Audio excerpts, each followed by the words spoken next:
नमस्कार। मनुष्य का सबसे बड़ा शत्रु कौन है? मनुष्य का सबसे बड़ा शत्रु है उसका क्रोध। क्रोध जिसे आंग्ल भाषा में एंगर भी कहते हैं। क्रोध दो तरह का माना गया है, एक है साइलेंट, एक है वॉयलेंट। हालांकि दोनों प्रकार का क्रोध हानिकारक है, लेकिन साइलेंट क्रोध क्या करता है और वॉयलेंट क्रोध क्या करता है, आइए थोड़ा इसको भी जानने का प्रयास करते हैं। जिस व्यक्ति को साइलेंट क्रोध आता है, साइलेंट का मतलब जो व्यक्ति बाहर से मुंह से बोल नहीं सकता, जो मुंह फट नहीं है, गुस्सा आ रहा है लेकिन व्यक्त करने के लिए उसके अंदर हिम्मत नहीं है, उस व्यक्ति की परिणति क्या होगी? उसके क्रोध की परिणति में उसको मिलेगा अवसाद, हताशा, निराशा, मायूसी। वो कुछ कहना चाहता है लेकिन कह नहीं पा रहा। ऐसे साइलेंट क्रोध की प्रतिक्रिया ये निकलती है। एक होता है वॉयलेंट क्रोध। वॉयलेंट यानी कि हिंसक, जो बाह्य रूप में क्रियात्मक हो गया, जिसका परिणाम होगा दंगे, हिंसा, कत्ल और चोटिल हो जाना, किसी भी प्रकार का रिएक्शन सामने हो जाना जो अत्यंत घातक स्पष्ट दिखाई दे, वो है वॉयलेंट क्रोध। आज समाज में दोनों तरह के क्रोध विद्यमान है, क्योंकि जब तक व्यक्ति रहेगा तब तक व्यक्ति के भीतर का क्रोध भी किसी न किसी रूप में दिखाई देगा।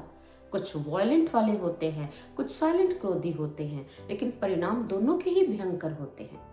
जो साइलेंट क्रोध है वो व्यक्ति को ही खाने लग जाता है, जो वॉयलेंट है वो व्यक्ति को भी खाता है और सामने वाले को भी खाने लग जाता है। भगवान श्री कृष्ण कहते हैं क्रोध बहुत घातक है। क्रोधाद भवति सम्मोहः, सम्मोहात् स्मृति विभ्रमा, स्मृति भ्रंशात् बुद्धि नाशो, बुद्धि नाशात् प्रणश्यति। क्रोध से क्या होता है? एक मोह जनित विकार जन्म लेता है जो व्यक्ति की बुद्धि को नष्ट करता है। बुद्धि नष्ट अर्थात विवेक नाश हो जाता है, और विवेक के नाश होने के साथ साथ व्यक्ति के प्राणों का विनाश हो जाता है, क्योंकि वो विवेक से काम नहीं लेगा तो उसकी परिणति क्या होगी? उस क्रोध की जो प्रतिक्रिया होगी वो विनाश के रूप में ही होगी। इसका समाधान क्या है? आजकल के जो बुद्धिजीवी समाज में अगर हम पूछे, किसी से भी पूछे क्रोध को कैसे कंट्रोल करें, क्रोध को कैसे मैनेज करें, तो वो सबसे बड़ा उपाय क्या बताएंगे? आप जानते हैं कि आप गूगल पर भी सर्च करके देखें तो आपको कहेंगे आप अपने क्रोध को ठंडा रखने के लिए आप उल्टी गिनती शुरू करें। उल्टी यानी कि 100, 99, 98, 97 और उसके बाद 96, 95, 94, 93, इस प्रकार की। आपने देखा, मैंने जब उल्टी गिनती शुरू की तो थोड़ी थोड़ी गड़बड़ी दिखाई देती है कि अगला संख्या हिंदी में क्रमानुसार हमें याद होगी कि नहीं होगी। जैसे 96, फिर दिमाग काम करता है आगे 95 आना है, लेकिन जब हम सीधी गिनती काउंट करते हैं 1 2 3 4 5 6 7 8 9 10, बहुत फ्लो में एक फ्लुएंटली हम उस संख्या को काउंट करते हैं, इसमें भी हमारा मस्तिष्क बिल्कुल स्वतंत्र बेलगाम हो जाता है। इसे कहते हैं उल्टी गिनती बोलो, क्योंकि आपका दिमाग उधर डाइवर्ट हो जाएगा और आपके क्रोध को नियंत्रित करने में आपको सहायता मिलेगी। जैसे इस संदर्भ में आपको एक दृष्टांत सुनाना चाहते हैं। चेदी नरेश एक राजा थे। चेदी राज्य के राजा, चेदी एक समय का जनपद रहा है और 16 जनपदों में उसका स्थान था। आजकल वर्तमान में बुंदेलखंड में ये राज्य आता है। तो उनके राजा का नाम था दमघोष। दमघोष का विवाह हुआ था वसुदेव की बहन के साथ, और इस प्रकार उनके यहाँ समय के अनुसार एक पुत्र हुआ। लेकिन पुत्र बहुत विचित्र था। कैसे? उस पुत्र की 4 भुजाएं थी, 2 आंखों के अतिरिक्त मध्य में एक आंख थी, लेकिन ये जो 2 सामान्य आंखें हर व्यक्ति की होती हैं, उस बच्चे की ये 2 आंखें पलक नहीं झपकती थी, बिना पलक झपकाए ये खुली रहती थी, चाहे वो रात हो या दिन। और जो मध्य में नेत्र था वो बंद था। और ऐसा विचित्र बालक देखकर सब डर गए। कोई कहने लगा इसको फेंक दो, ये घातक होगा हमारे समाज, हमारे जनपद के लिए। लेकिन माँ जिसने पैदा किया हो वो क्या ऐसा निर्णय शीघ्रता से ले पाएगी? और क्या ये निर्णय उचित भी होगा? ये निर्णय लेने से उन्होंने अपने आप को रोक लिया। नहीं, ये नहीं हो सकता, ज्योतिषियों को बुलाया गया कि इस बच्चे का क्या करें जिसकी शारीरिक संरचना बड़ी विभीषक नजर आ रही है। 4 भुजाओं वाला बालक और 2 आंखें जो सामान्य हर मनुष्य की होती है, ये 24 घंटों में से हर पहर में से कभी भी बंद नहीं हो रही। कुछ लोग उसे देख के डर रहे थे, तो एक ज्योतिषी ने आगे आकर दमघोष राजा से कहा, आप चिंता मत करें, ये बच्चा बड़ा पराक्रमी बनेगा, इसका एक नाम भी होगा, लोग इसके वीरता से थर थर कांपेंगे। और जिस बालक की गोद में आने से इसकी 2 विचित्र भुजाएं छट जाएं और तीसरा नेत्र भी जो अलग से दिखाई दे रहा है लुप्त हो जाए और ये सामान्य हो जाए, वो ही इसका काल होगा।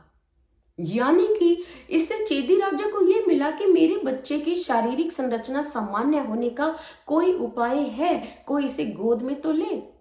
पहले जीवन को सामान्य करने का उपाय ढूंढ लेते हैं, मृत्यु को बाद में देख लेंगे कैसे मैनेज करना है। ये चेदी दमघोष राजा की सोच थी।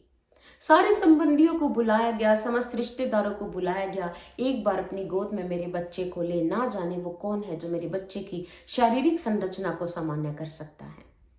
और उस समय श्री कृष्ण और बलराम जी भी आए, क्योंकि वो उनकी संबंधी थे। श्री कृष्ण जी ने जैसे शिशुपाल को अपनी गोद में लिया, अपनी बुआ के पुत्र को गोद में लिया, तो उसमें क्या हुआ कि उसकी दोनों भुजाएं जो अतिरिक्त थी शिशुपाल की छट गई। तीसरा विचित्र नेत्र भी लुप्त हो गया और जो 2 नेत्र सामान्य हर व्यक्ति के होते हैं वो भी पलक झपकने लगे। बालक देखने मात्र से ही सामान्य हो गया, थोड़ी देरी में ही। अब हुआ क्या, ये खुशी की लहर तो थी ही, लेकिन अब समस्या ये थी कि अगर कृष्ण ने ही शिशुपाल को सामान्य जीवन दिया है तो कृष्ण ही इसका मरण करेंगे। तो बुआ ने कहा, अब चिंता मत करें, मैं अपने भाई के बच्चे से ये वचन ले लूंगी कि वो मेरे बच्चे को ना मारे, इससे हमारे बच्चे का जीवन बच जाएगा। और बुआ ने वो ही किया। श्री कृष्ण ने कहा, देखो बुआ श्री, मैं इसे अपना भाई ही मानता हूं, आप चिंता मत करें, मैं इसे नहीं मारूंगा, मैं इसके 100 अपराध माफ करूंगा, 100 अपराध इसे क्षमा करूंगा। ये मेरे सामने या अपने जीवन में कोई अपराध ना करे, मेरे हाथों ऐसा कुछ भी नहीं होगा। बुआ निश्चिंत हो गई। अब हुआ क्या, हर संभव प्रयास किया जाने लगा कि ये बालक कृष्ण के सामने कभी जाए ही ना ही इसके अपराधों की गणना कृष्ण के सामने हो कभी। वो समय आया जब पांडवों को उनकी संपत्ति का हिस्सा खांडव मिला, जो कभी हस्तिनापुर की पुरानी राजधानी हुआ करती थी। पांडवों ने उन्हें पुनः बसाया, सुव्यवस्थित किया और उसे सुशासन हेतु उन्होंने एक राष्ट्रीय यज्ञ की घोषणा की, जिसमें सबको बुलाया गया और शिशुपाल को भी न्योता मिला। तब वो बहुत बड़ा हो चुका था। उसमें शिशुपाल आए तो राष्ट्रीय यज्ञ में पूछा गया कि अग्र पूजा किसकी की जाए। जैसे श्री कृष्ण जी का नाम चयनित हुआ, शिशुपाल को क्रोध आ गया। कृष्ण क्यों? इस सभा में, इस यज्ञ में बड़े बड़े ऋषि मनीषी महात्मा आए हैं, उनकी पूजा ना कर आप इसकी पूजा करेंगे, इस मायावी की जिसका चरित्र भी उच्छृंखल है। श्री कृष्ण जी ने उसे स्मरण करवाया, शिशुपाल आप अपने शब्दों की मर्यादा लांघ रहे हैं, आप इस पर नियंत्रण करें। शिशुपाल नहीं रुका, लेकिन श्री कृष्ण जी की जो निंदा हो रही थी, एक साधारण इंसान की निंदा हो उसे क्रोध आता है, लेकिन श्री कृष्ण भगवान होकर भी नर लीला कर रहे हैं। तो ऐसे में भगवान ने उस समय क्या किया, जो आजकल के चिकित्सक, आजकल के लोग कहते हैं कि क्रोध आए तो उल्टी गिनती शुरू करो। इसके 2 अर्थ होते हैं। उल्टी गिनती के बारे में मतलब आप जिसके सामने गिन रहे हैं, सामने वाले का विनाश निश्चित है, उसके बुरे दिन आ गए, उसका विनाश समीप है, जैसे संख्या गिरती जाएगी वैसे उसके विनाश के पल समीप आएंगे। और दूसरा, उल्टी गिनती गिनने से क्या होगा, आप अपने क्रोध को नियंत्रण में रख रहे हैं, क्योंकि अगर आपको कोई एक गाली दे आपको गुस्सा आ जाता है, 2 गाली दे तो आप फिर हाथ उठाने पर विवश हो जाते हैं। यहाँ श्री कृष्ण जी को शिशुपाल ने 1 नहीं, 2 नहीं, 3 नहीं, 100 गालियां दी, 100 बार अपशब्द बाणों से घायल किया। और श्री कृष्ण जी इसी उल्टी गिनती से उसको वार्निंग भी दे रहे थे मानो, और अपने क्रोध को नियंत्रित कर रहे थे, अभी नहीं, मुझे क्षमादान करना है, 100 अपराध क्षमा करने हैं। दोनों ओर से नियंत्रण बना है, एक तो अपने क्रोध पर बना है और दूसरा उसको चेतावनी मिल रही है कि तुम भी बच जाओ, तुम भी सावधान हो जाओ। इसलिए उल्टी गिनती का मतलब एक ये भी है, जो अभी तक हम लोगों के बीच में किसी ने इस रहस्य को खोला नहीं, तो मुझे लगा जिस ईश्वर प्रेरणा से मुझे ये रहस्य उद्घाटित हुआ वो मैं आप तक बताऊं। श्री कृष्ण जी ने अपने मन पर नियंत्रण रखा, अभी क्षमा किया, क्षमा किया, क्षमा किया, तो एक बेला ऐसी आई जब शिशुपाल सारी सीमा पार कर गया। अब श्री कृष्ण ने कहा, मैंने अपनी बुआ को तुम्हारे 100 अपराध क्षमा करने का वचन दिया था, वो मैंने कर दिए हैं। वो अपराध क्षमा दान के रूप में मैंने तुम्हें दे दिए, लेकिन अब अगर तुमने एक भी अपशब्द कहा तो तुम्हारा विनाश मेरे हाथों में निश्चित है, और ये प्रकृति के द्वारा ही लिखा गया है। और उसी समय शिशुपाल ने 100 से ज्यादा अपराध जब किए तो भगवान श्री कृष्ण जी की अंगुली पर, जो तर्जनी पर सुदर्शन चक्र आया, उसने शिशुपाल का सिर धड़ से अलग कर दिया।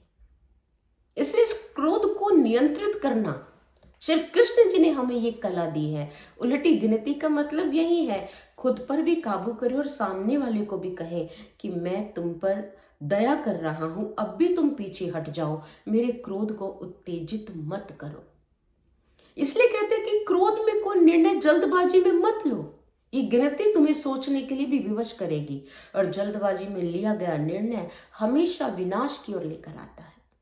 क्रोध आए तो हमारे आजकल के जो चिकित्सक समझाते हैं, योगाचार्य समझाते हैं, शीतल जल पिए, गणना करनी शुरू कर दें, ध्यान में जाएं, निश्चित नींद लें, व्यायाम करें, सैर पर जाएं। ये जीवन में जो जीवन जीने के, सुचारित ढंग से जीवन जीने के जो सूत्र हमारे महापुरुषों ने दिए हैं, हम इन पर भी चलें और ध्यान साधना के द्वारा स्वयं पर भी नियंत्रण पाएं, और सामने वाले को भी जीवन जीने की कोई युक्ति प्रदान करें, ताकि हमारे समक्ष जो बैठा है वो भी इस युक्ति का लाभ ले, अपने जीवन को बदले। धन्यवाद।